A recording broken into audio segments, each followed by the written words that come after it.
Muchas gracias, y para complementar la información que ya les presenté en mi primera conferencia, quiero mostrarles las publicaciones posteriores que han aparecido después de que en el 2014 conocimos los resultados del estudio Paradigm. Cuando uno tiene un estudio con 8.000 pacientes de insuficiencia cardíaca, la información que puede extraer de esto es infinita, y eso es lo que yo les voy a mostrar. Existe información adicional muy valiosa que hemos aprendido acerca de cómo el medicamento modifica la evolución de la enfermedad, y todavía tenemos mucho que aprender acerca de sacubitril/valsartán.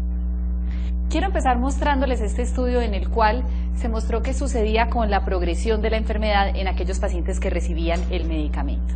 Recuerden que yo les mostré que la insuficiencia cardíaca es una enfermedad progresiva y que no solamente lleva a la muerte, sino que antes de que los pacientes mueran, pasan por un ciclo largo de hospitalizaciones, ingresos a cuidados intensivos y a urgencias que cuestan mucho para el sistema de salud. Esta publicación entonces buscó mirar cuál era el impacto del uso de este medicamento en los nuevos ingresos a hospitalización, la necesidad de que el paciente estuviera en cuidados intensivos y necesitara terapias como por ejemplo el trasplante, la asistencia ventricular mecánica y el uso de inotrópicos. Miren entonces lo que sucedió con la muerte por todas las causas, una reducción incremental del riesgo del 16%, y si miramos lo que sucedió en la muerte más las hospitalizaciones, vemos que el riesgo fue 12.6 veces menor.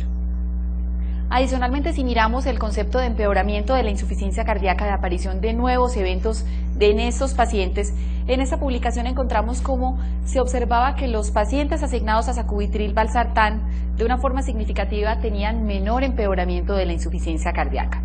Y esto se demostró porque tenían una menor frecuencia de visitas al servicio de urgencias, menos hospitalizaciones por esta causa. Adicionalmente, los pacientes ingresaron a UCI con una menor frecuencia y necesitaron menos terapia inotrópica. Y yo voy a mostrarles a ustedes por qué esos desenlaces son tan importantes. Por ejemplo, necesidad de inotrópicos. Recuerden que algunos registros, como el registro ALARM-HF, nos enseñó que si miramos qué sucede con el uso de terapias que tenemos para los pacientes con insuficiencia cardíaca, siempre los pacientes que reciben inotrópicos son los que más se mueren. Tienen mejor pronóstico aquellos pacientes que sus descompensaciones se resuelven con otras terapias, como por ejemplo los diuréticos. Entonces, que un paciente con insuficiencia cardíaca no necesite uso de inotrópicos nos habla de cómo se logra reducir la progresión de la enfermedad. El segundo punto, ¿por qué es tan importante reducir los nuevos ingresos al hospital? Miren lo que sucede después de una descompensación aguda. 3 de cada 10 pacientes que ingresan hoy al hospital descompensados se van a morir durante el próximo año.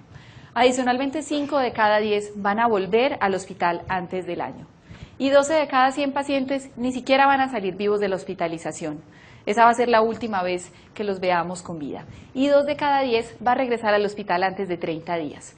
Entonces, si ustedes tienen todos estos números en su cabeza, entienden por qué es tan importante que ese paciente no se rehospitalice. Adicionalmente, el empeoramiento de la insuficiencia cardíaca ha tomado una gran importancia recientemente. Incluso hay nuevos medicamentos que ya están empezando a probarse en esta población de pacientes que empieza a deteriorarse. Por una razón muy sencilla, y es que si comparamos aquel paciente que está en su casa sin descompensarse con los pacientes de NOVO versus los pacientes que se empeoran, ustedes pueden ver cómo el pronóstico de ese paciente que está presentando nuevos ingresos al hospital por empeoramiento de la insuficiencia cardíaca se ensombrece si lo comparamos con los otros dos grupos. Entonces, una razón muy importante para tomar en cuenta por qué debemos evitar la progresión de la enfermedad. Una tercera razón es los costos. Cuando analizamos qué es lo que vale tanto a los sistemas de salud por la atención de la insuficiencia cardíaca, la doctora Contreras ayer nos mostró cuánto le vale al sistema de salud de los Estados Unidos atender a estos pacientes y este costo cómo se va incrementando y lo que se espera para los próximos años. Uno analizaría, bueno, ¿qué será lo que tanto vale en el tratamiento de la insuficiencia cardíaca? ¿Serán los dispositivos? ¿Serán los nuevos medicamentos? ¿Será el dinero que nos gastamos en los trasplantes? Miren, ustedes se sorprenderían si analizan estos datos del sistema de salud británico, donde pueden ver cómo el 60% de todos los costos de la enfermedad provienen de los ingresos al hospital. Esa es la razón por la cual todas las estrategias que nosotros implementemos, que nos reduzcan nuevos ingresos al hospital, van a ser muy costoefectivas y muy valiosas para un sistema de salud. Adicionalmente, quiero mostrarles qué sucede en esos universos paralelos del doctor Echeverría, del paciente que estuvo asignado en Alapril versus el que recibió sacubitril/valsartán respecto a cuántos días se demoraron nuevamente en regresar al hospital. Miren este gráfico donde ustedes pueden ver cómo durante los primeros 10 días de suministro del medicamento, se observa que existe una diferencia en el curso clínico que hacen los pacientes y en el tiempo que se tardan nuevamente a regresar al hospital. Esto quiere decir, se retarda el tiempo en que el paciente presenta una nueva descompensación y se evita el empeoramiento de la enfermedad. También ya les mostré cómo se reduce el número de nuevas hospitalizaciones y definitivamente todo esto también está mostrándonos que hay una modulación neurohormonal que está cambiando en ese paciente que está recibiendo sacubitril/valsartán, que se demuestra por unos menores niveles de troponina y por una disminución de los niveles del NT-proBNP. En resumen, esta publicación que nos muestra cómo cambia la progresión de la enfermedad en los pacientes que reciben sacubitril/valsartán nos enseña que se reducen 23% las hospitalizaciones, 18% el riesgo de que los pacientes ingresen a cuidado intensivo, 31% menos uso de terapia inotrópica con todos los efectos deletéreos que ya les mostré de esta terapia y reducción del 22% en la necesidad de que el paciente necesite un dispositivo de asistencia ventricular o un trasplante cardíaco.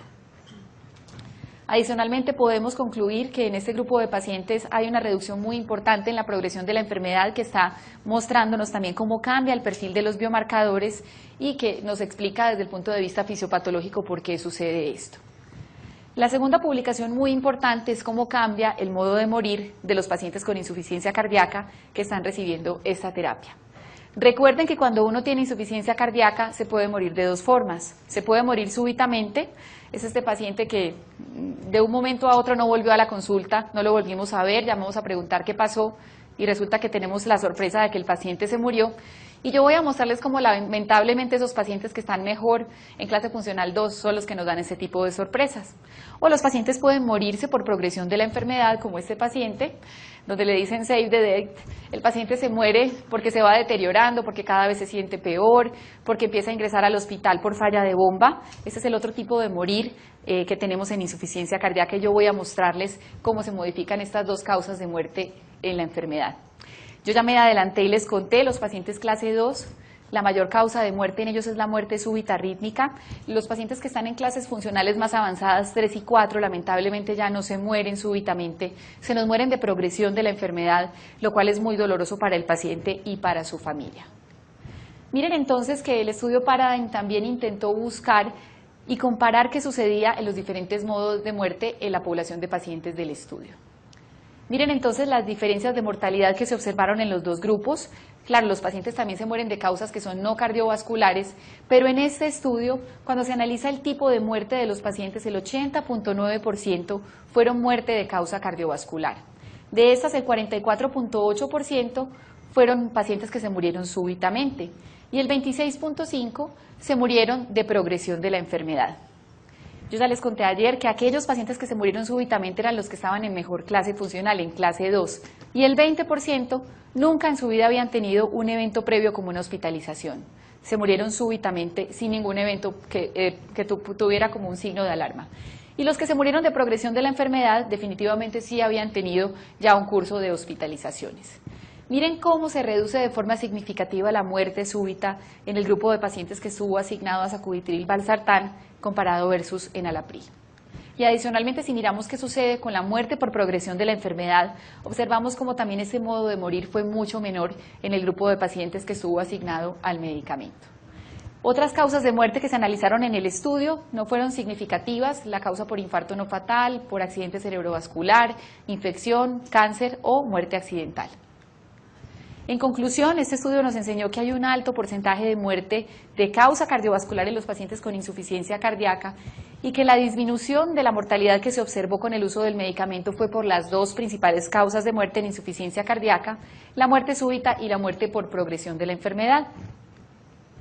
La muerte por infarto y por accidente cerebrovascular no fueron frecuentes y esto nos muestra que hay un efecto benéfico de la inhibición de la neprilicina. Y recuerden, ese paciente 2, ese paciente que nos da esa falsa sensación de tranquilidad porque pensamos que está estable, fue el grupo de pacientes que presentaron con mayor frecuencia muerte súbita.